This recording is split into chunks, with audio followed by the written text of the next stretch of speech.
Je crois que je suis complètement passée à côté de ce film. J'ai vu Mag Mag, le dernier film de Urian Retriever, au PIF, le Festival international du film fantastique à Paris. C'est un film d'horreur japonais qui se veut subversif sur beaucoup de tropes de l'horreur japonaise. Un genre que personnellement je ne connais pas du tout.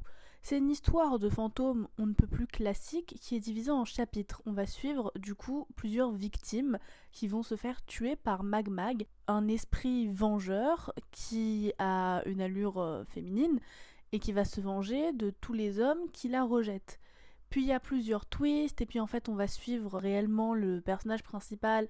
C'est plus une meuf qui en fait a eu son crush qui s'est fait tuer par Mag Mag et du coup elle va un peu chercher c'est qui Mag Mag, pourquoi, etc., etc. Et on va avoir plusieurs niveaux de révélation par rapport à ça. Et en ressortant de la salle, j'étais pas particulièrement déçue de ce que j'avais vu, mais j'avais pas été transcendée. Et en voyant les commentaires sur Letterboxd, je me suis rendu compte que bah vraiment mon avis, c'était pas du tout la norme.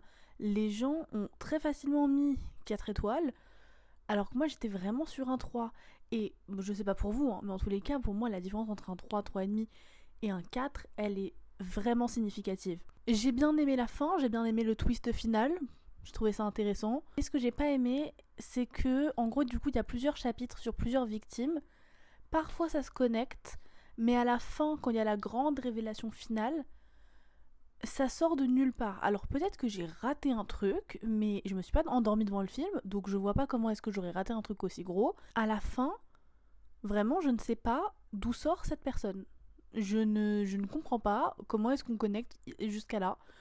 Et je trouve ça vraiment dommage. J'aurais aimé que ça soit quelqu'un qu'on voit en arrière-plan de plusieurs histoires. Enfin, quelque chose, genre une menace qui était là dès le début.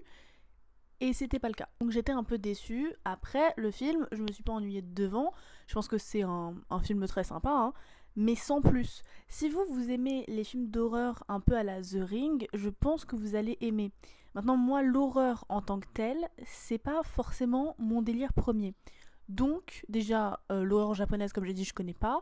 Mais en plus de ça, les films d'horreur classiques, d'histoires de fantômes comme ça, vengeurs, c'est pas voilà, c'est pas forcément ma cam, je connais pas très bien. Donc j'ai peut-être pas pu saisir toutes les subtilités et les renversements de tropes, etc. qu'il y a dans le film.